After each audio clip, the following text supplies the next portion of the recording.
السلام علیکم ناظرین، میں ویکر بسر تحریر فاطمہ اور آپ دیکھ رہے ہیں سٹی ون نیوز۔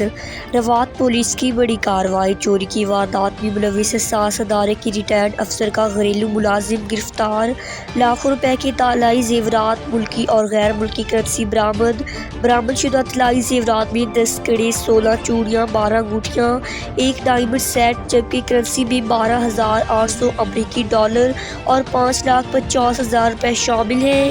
سی پی او محمد احسن یونس کی موجودگی میں ایس ایس پی انویسٹیگیشن سید غضنفر علی شاہ، ایس پی صدر کامران عامر، ایس ایچ او واردات انسپکٹر ندیم عباس اور انچارج چوکی بحریہ قیصر رشید کیانی نے برآمد رقم اور زیورات مدعی مقدمہ کے حوالے کیا۔